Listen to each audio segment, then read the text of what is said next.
Olá, meus amigos, uma boa noite a todos, sejamos todos nós bem-vindos a mais um estudo da obra O Evangelho segundo o Espiritismo. Vamos fazer a nossa prece de gratidão.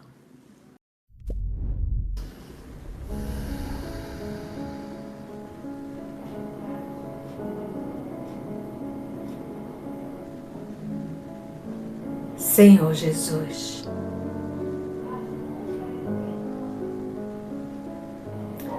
amigos espirituais aqui presentes,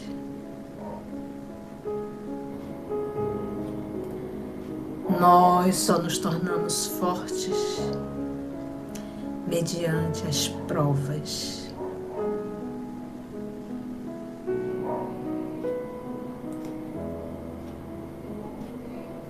E quando ela, Senhor, bater em nossa porta, que possamos estarmos fortalecidos em Ti. A humanidade ainda se debate na sombra da ignorância, da rebeldia. A humanidade ainda busca os excessos da sensualidade, do sexo, da droga, da alimentação. E isso não é novidade, Senhor. Repetimos esses vícios indecentes há milênios. Basta lembrar um pouco da Roma antiga. Passam-se séculos, Senhor, e cá estamos nós, ainda nos debatendo na lama dos vícios morais. Ensina-nos, amor amado, uma vez mais, a entender que contigo é vivermos em luta íntima e buscarmos sempre a porta estreita. Que nessa noite, divino amigo, em que mais uma vez nos reunimos em Teu nome para estudarmos o Teu Evangelho, rogamos que os bons espíritos, Senhor, em Teu nome, possam mais uma vez nos inspirar e nos conduzir. Porque é em Teu nome, Senhor, que todos nós aqui nos encontramos. Graça Te damos, Senhor Jesus. Que assim seja.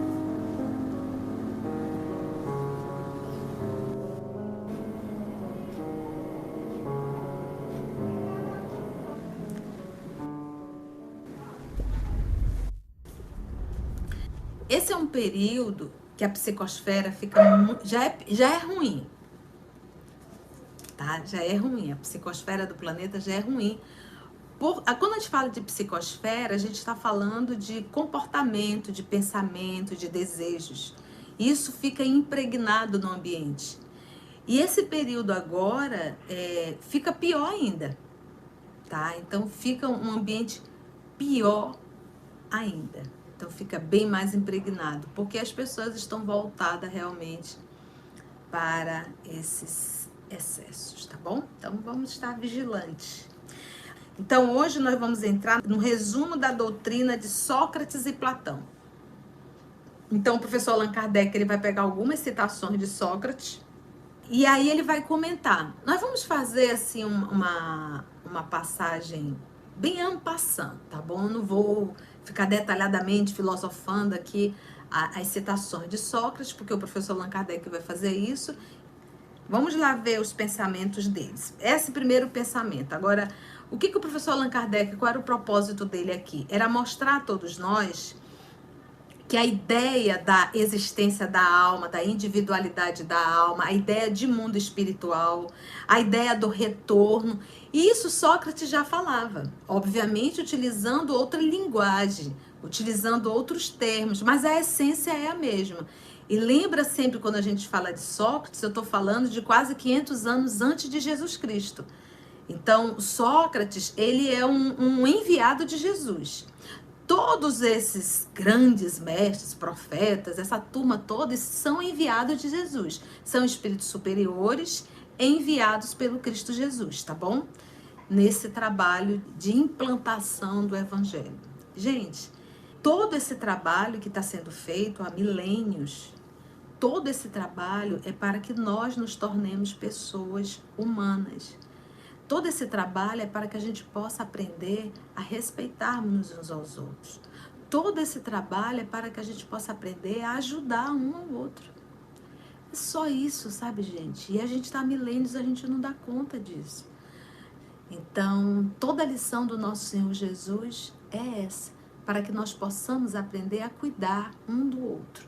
Por isso que o nosso Senhor Jesus nos falou: um novo mandamento eu vos dou, que amai-vos uns aos outros como eu vos tenho amado. Então, Jesus se colocando numa condição de exemplo e dizendo assim: façamos todos desta forma. Façamos assim, desse jeito, aprendendo a respeitar um ao outro. Bora lá, vamos lá? Começa aqui o Sócrates. O homem é uma alma encarnada. Olha a fala de Sócrates. O homem é uma alma encarnada, porque a palavra reencarnação, essa palavra foi criada por Allan Kardec. Então aqui a gente vê Sócrates já falando, apesar de que a gente está aqui vendo uma tradução, né? Que está em português. Teria que ver como está isso em grego, né? Antes da sua encarnação, existia unida a tipos primordiais. Olha a ideia dele, que antes da alma reencarnar, ela estava unida a seres, como ele coloca aqui, a tipos primordiais. As ideias do verdadeiro, essa era a tese de Sócrates. Mas é aquilo, Kardec coloca isso aqui porque a parte principal existia um espírito e uma individualidade, e Sócrates abordava isso. As ideias do verdadeiro, do bem e do belo, separa-se deles, encarnando. E recordando o seu passado, é mais ou menos atormentada pelo desejo de voltar a ele. Então a ideia aqui de Sócrates é que existia, o homem é uma alma, né? Diz essa alma que vivia com seres angélicos, né? Que ele vai usar o termo aqui, tipos primordiais, e de repente eles tiveram que separar-se desses tipos primordiais, e ele, uma vez aqui recordando do passado, é mais ou menos atormentado pelo desejo de voltar ao encontro deles. Aí o professor comenta: não se pode enunciar mais claramente a distinção e a independência entre o princípio inteligente e o princípio material. Princípio inteligente, o espírito, e princípio material, não é só o corpo, é a matéria em si como um todo. É, além disso, a doutrina da pré-existência da alma, né? Porque existe a tese de que quando a criança nasce, ali a alma surgiu, a alma foi criada a partir daquele momento, né? E aqui na fala de Sócrates, o professor Allan Kardec traz esse tópico, deixa bem claro que pré-existia. Então, isso aqui parece algo assim tão... Mas não é, é algo que é muito importante, essa abordagem da pré-existência da alma. E não que a alma foi criada na vida intrauterina, né? No momento do nascimento, né? Não. Entre o princípio inteligente e o princípio material. É, além disso, a doutrina da pré-existência da alma, da vaga intuição que ela guarda de um outro mundo, a que aspira, da sua sobrevivência ao corpo, da sua saída do mundo espiritual para encarnar e da sua volta a esse mesmo mundo após a morte. É finalmente o germe na condição de estar nascendo, da doutrina dos anjos decaídos, né? A história de que a gente vivia com os anjos, e aí como nós fomos rebeldes, né? Tivemos que encarnar a partir daquele momento, né? Então já vê a encarnação como uma punição. E isso não está de comum acordo com a doutrina, que nós aprendemos que todos nós temos a mesma origem, somos espíritos simples e ignorantes, e que o propósito da reencarnação, o propósito de estarmos aqui encarnados é para evoluirmos. Evoluir na carne é uma etapa, é um ciclo, mas não é o todo. A gente tem lições que a gente nem consegue imaginar fora do corpo físico. Então, nós estamos aprendendo um novo caminho de nos espiritualizarmos, mesmo estando na matéria. Quando a gente fala em processo de evolução, por exemplo, nós sabemos que a nossa origem é a mesma. Então, da mesma forma que Deus cria planetas, Ele está sempre criando espíritos, princípios inteligentes, né? Quando a gente adquire a nossa individualidade total, e que já finalizamos a elaboração do espírito, que aí ele passa a ser dotado de razão e de livre-arbítrio, aí começa um novo caminhar para ele.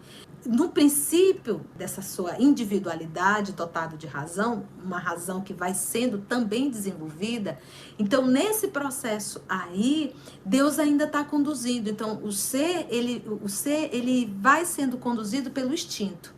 Então instinto é Deus conduzindo um filho. À medida que ele vai desenvolvendo a razão, a inteligência, o discernimento, Deus vai dando a ele o livre-arbítrio. E a partir do livre-arbítrio, uma vez dado o livre-arbítrio, que ele já está dotado ali de razão, ele passa a responder pelas suas atitudes. Mas quando a gente pega a fala do nosso Senhor Jesus, que a gente tem dificuldade de entender, que ele diz assim, olha, eu tinha 100 ovelhas, é como se ele pegasse 100%. Dessas 100 ovelhas, só uma fugiu do aprisco. E aí o que ele fez? Ele deixou as 100 ovelhas e foi atrás da que estava a desgarrada, né? Então, como se ele dissesse assim, olha, perante a criação, 99% dá certo. 99% não se rebela contra a lei de Deus. Apenas 1% se rebela. E esse 1% que se rebela, infelizmente, nós fazemos parte desse 1%. Então, perante a criação, o comum, o normal, o 99% são dos espíritos que continuam o seu processo de evolução se submetendo, porque nós que somos dotados de razão, e Deus nos deu já o livre-arbítrio, porque a gente tem que aprender a conduzir a nossa vida. Até pouco tempo era Deus conduzindo, agora Ele gravou as leis em mim e diz, meu filho, obedece. E você também tem que fazer, você tem o que fazer. E o que eu quero que você faça é que você trate bem um ao outro. Que você aprenda a viver como um ser humano. Que você aprenda a respeitar os seus irmãos. Então, esse 1% é o grupo rebelde. É o grupo que tem maior dificuldade de respeitar um ao outro. De conviver bem um com o outro. Só isso. É só isso. E nós fazemos parte desse 1%. Agora, esse só isso, de não viver bem um com o outro, isso provoca um transtorno muito grande nesse planeta. O não viver bem um com o outro é passar a perna, é trair, é roubar, é matar. É o egoísmo, é a destruição, são as guerras, são os desvios, é tudo para mim, nada para o outro. Então, a ideia, a lição, ela está bem resumida no amai-vos uns aos outros. Mas o fato de nós não fazermos isso, isso promove um desequilíbrio total no nosso planeta. Por isso Jesus falou, no mundo tereis aflições. Claro, no mundo de hostilidade, temos aflições. No mundo que não há respeito um pelo outro, teremos aflições. Ok? Então, nessa ideia de anjo decaído, é como se fosse isso. É como se você, de repente, viu 99% seguir. E você se rebelou, foi o 1% que caiu. Então, quando eu digo que aonde tem fumaça tem fogo, né? Entende, gente? Vamos para o próximo, o item 2. A alma se transvia e se perturba quando se serve do corpo para considerar qualquer objeto. Tem vestigem como se estivesse ébria, porque se prende a coisas que estão, por sua natureza, sujeitas a mudanças, as coisas terrestres. Ao passo que, quando contempla a sua própria essência, qual é a minha essência? Espiritual. Isso aqui é Sócrates, viu? Dirige-se para o que é puro, para o que é eterno, para o que é imortal. Exatamente o que a gente estava falando ainda há pouco. Olha aqui o que ele diz. A alma se transvia e se perturba quando se serve do corpo para considerar qualquer objeto. Tem vestígios como se estivesse ébria.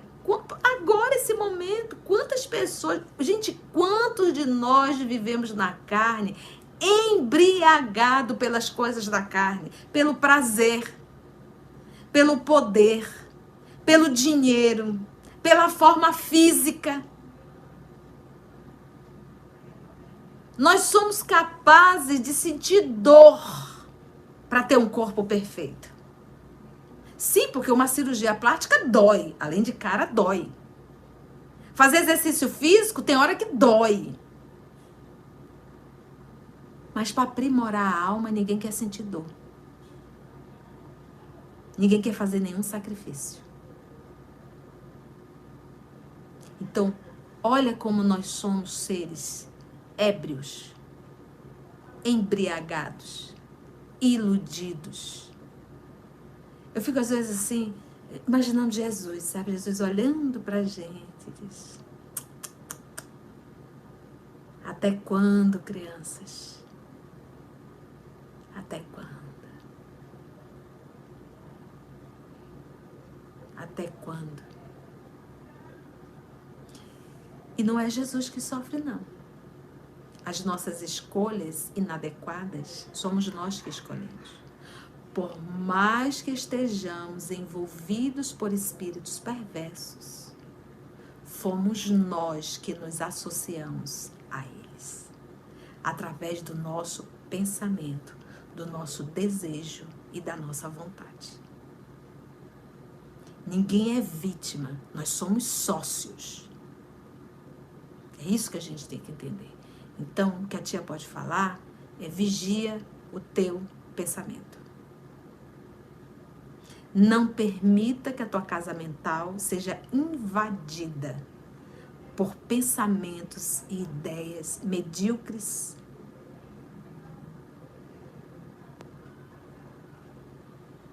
Você é responsável por essa casa mental. Você é responsável pelos seus pensamentos.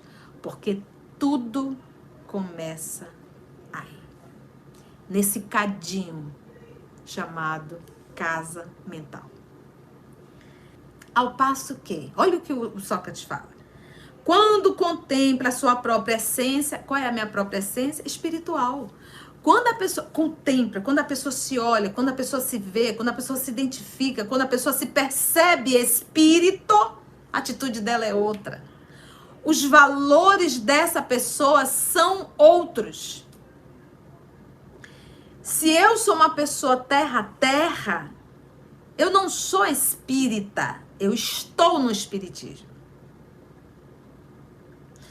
Quando a pessoa realmente estuda seriamente e que faz o seu processo de mudança, se esforça, os valores dela se modificam. Porque ela quer se identificar com a sua essência, com a sua essência divina. E não mais com as coisas de ordem material. Por isso Jesus diz: nem todos aqueles que dizem Senhor, Senhor, entrarão no reino de Deus, mas somente aqueles que fizerem a vontade do meu Pai. E quando ele fala de reino de Deus, ele não está falando de um espaço, um espaço geograficamente demarcado. Não. Reino de Deus é estado íntimo. Então muitos falam, mas poucos vivem. E se eu não vivo, eu não tenho como acessar o reino de Deus. E aí, olha só que lindo. Ao passo que, quando contempla a sua própria essência, dirige-se para o que é puro, eterno, imortal e, sendo ela da mesma natureza, olha aqui, gente, dirige-se para o que é puro, para o que é eterno. O que é eterno? É aquilo que não perece. O que não perece? A tua evolução moral. Toda a tua conquista de ordem moral é imperecível.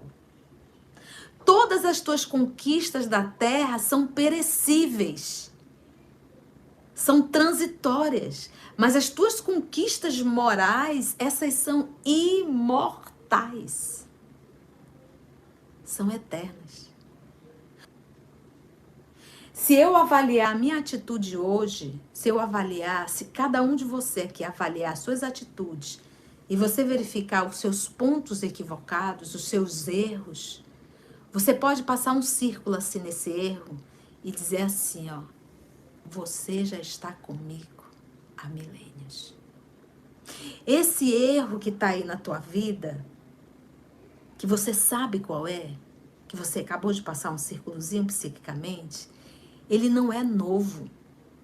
Esse teu jeito torto de ser, essa forma de ser, já está aí há milênios. Então, eu estou errando há milênios. O mesmo erro. O que é novo? Quando é que eu sei, tia, que é novo, que eu estou mudando? Quando tu deixa de fazer a tua vontade para fazer a vontade de Jesus Cristo. Quando tu começares a fazer isso, isso é novo na tua vida. Tu tá saindo da mesmice milenar.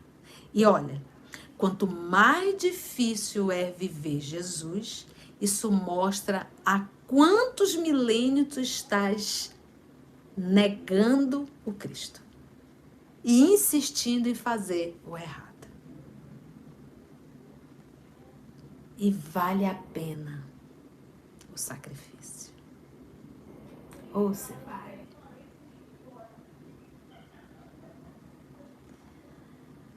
Dirige-se para o que é puro, eterno. Ele se dirige, imortal. E, sendo ela da mesma natureza, que passa a ser espiritual também, permanece aí ligada. Está na carne, mas vive ligada com o mundo espiritual. A sua essência. Há uma identificação. Vamos pegar a irmã Dulce de novo? Ela não vai se identificar num domingo de churrasco na beira da piscina, com um monte de gente bebendo, conversando besteira e haja carne. Qual é a essência dessa mulher? Ela vai limpar feridas. Ela vai cuidar de doentes. E é isso que traz para ela felicidade. Dirige-se para o que é puro, eterno, imortal, e sendo ela da mesma natureza, permanece aí ligada, por tanto tempo quanto possa. Cessam então seus transviamentos. Cessou, acabou, deixou de ser transviado. Deixou de mudar a sua rota, passou a viver em equilíbrio. Pois que está unida ao que é imutável. O que é imutável, gente? É Deus. As leis que regem o universo. E a esse estado de alma é que se chama sabedoria. Poxa, eu estou lendo Sócrates, 500 anos antes de Jesus Cristo. Aí o professor Allan Kardec comenta. Assim, o homem que considera as coisas de baixo, a terra, do ponto de vista material, vive iludido. Claro, não é uma ilusão. Ilusão que tu será feliz se encontrar o amor perfeito. Ilusão de ter o corpo perfeito. Ilusão de ter a casa perfeita, o carro maravilhoso. Ah, gente, é para acabar. É só isso. As nossas metas.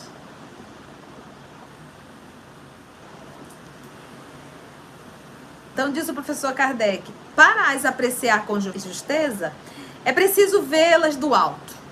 Então, para nós ajustarmos tudo isso que nós estamos falando aqui, se a pessoa for olhar terra a terra, ela não vai conseguir. Ela não vai conseguir entender absolutamente nada. Ela não vai dizer, isso é besteira, isso é tolice, o que eu tenho mais é que aproveitar.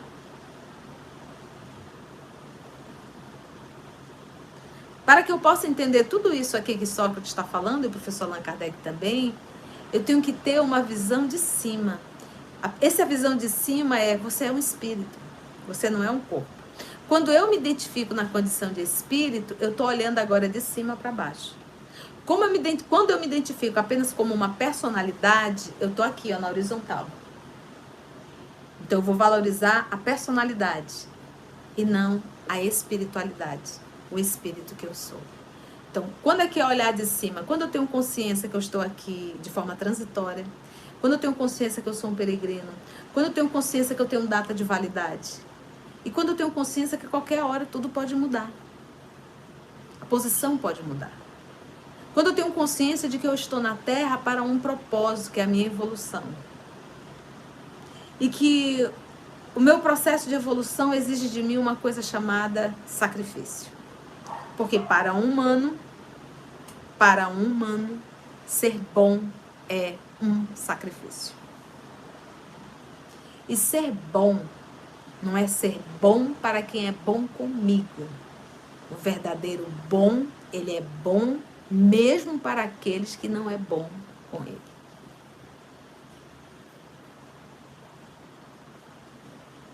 A verdadeira sabedoria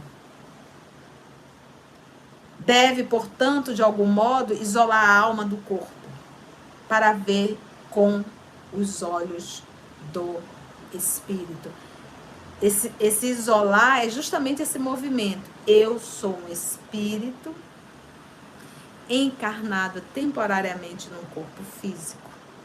É isso. Vamos mais uma de Sócrates, que eu acho que dá tempo. Item 3. Enquanto tivermos o nosso corpo e a alma se achar mergulhada nessa corrupção, nunca possuiremos o objeto dos nossos desejos. 2 pontos. A verdade. Gente. Chega a dar vontade de chorar. De vez assim, a gente vai chorar assim, de, meu Deus, tantos séculos que a gente está ouvindo isso e a gente não dá conta de aprender. Olha.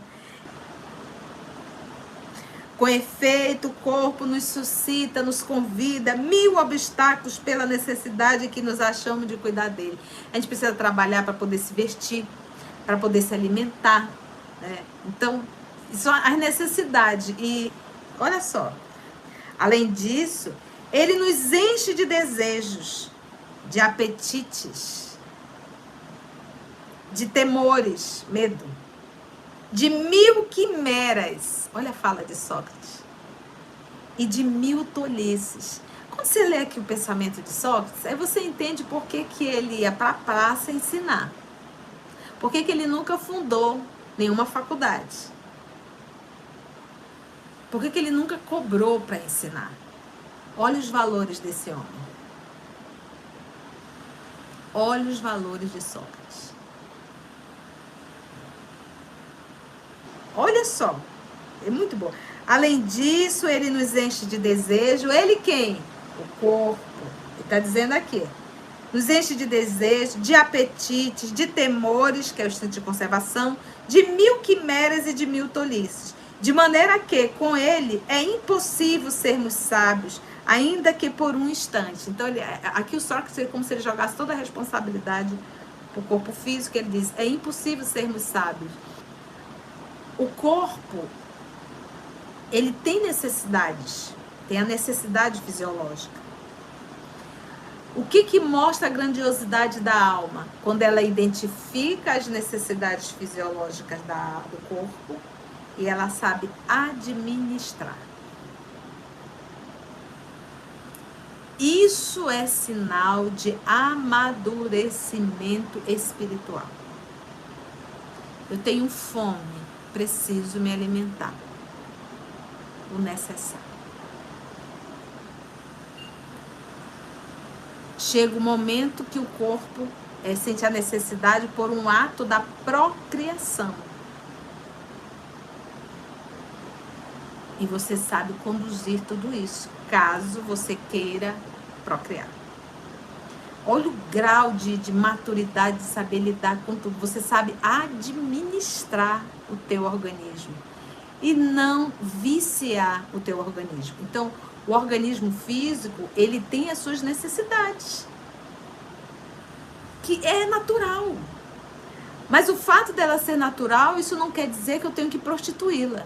Isso quer dizer que eu tenho que saber administrá-la. É isso que a gente tem que entender. Essa semana até falamos no estudo, não sei se foi o Livro dos Espíritos ou Missionário da Luz, que nós gravamos, vai para o canal essa outra semana.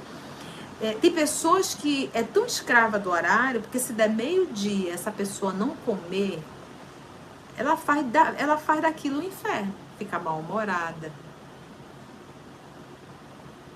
agride as pessoas. Basta ver o trânsito no horário de meio-dia. 1h da tarde, 1h30. Se a pessoa não comeu, ela tá com os cão no couro. É uma necessidade orgânica, mas que a pessoa fez disso algo terrível. Então, não joga a culpa pro corpo. O corpo, ele tem as suas necessidades. Mas somos nós que devemos administrá-las. Ok, gente? Mas, se não nos é possível conhecer puramente coisa alguma, enquanto a alma nos está ligada ao corpo, de duas uma. Ou jamais conheceremos a verdade, ou só a conheceremos após a morte.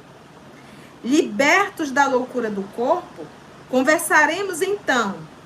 É lícito esperar com homens igualmente libertos e conheceremos por nós mesmos a essência das coisas. Essa razão, porque os verdadeiros filósofos se exercitam em morrer, e a morte não lhes parece terrível de modo algum. Ele faz aqui, é como se dissesse assim, olha, só vai dar para aprender tudo isso quando desencarnar para muitos. Ele diz, por isso que os filósofos fazem esse exercício de morrer. Morrer é, estou na carne, mas me esforço para viver uma vida de espírito. Não é verdade? Então, não estou aqui para viver apenas uma vida animal. A vida animal é comer, beber, dormir, procriar e até trabalhar. Aonde está na nossa vida a vida espiritual, né, gente? Aí o comentário do professor diz ele assim: está aí o princípio das faculdades da alma obscurecida em razão dos órgãos corpóreos, né? Então, porque quando a gente está na condição de espírito, a gente pensa como espírito, né? Por isso é que os espíritos, quando a gente está na condição de espírito, dá um medo realmente de reencarnar. Porque a gente cai no véu do esquecimento, na obscuridade do corpo, como ele fala, né? E o da expansão dessas faculdades depois da morte. Mas não se trata aqui senão de almas de escol, já depuradas. O mesmo não se dá com almas impuras, tá? E aí ele pede para ler o Céu e o Inferno, primeira parte, porque quando um ser da terceira ordem, extremamente materialista, extremamente voltado ao corpo, desencarna, ele volta ao mundo espiritual, mas ele não tem uma consciência de espírito. Não é essa a consciência dele, entende? Isso vai depender do grau de evolução. Então, quanto mais evoluído o espírito ao desencarnar, maior a sua consciência de espírito. Por exemplo, agora o carnaval, essas festas, todas essas festas que envolvem nudismo, bebidas, drogas, sexo. Não pensa que está só um grupo de encarnados, tem os desencarnados. Então tem muitos espíritos que saem do corpo, mas permanecem vivendo como um animal ainda. Foi bom, gente, o estudo? Deu para aprender? Vamos orar então? Vamos agradecer?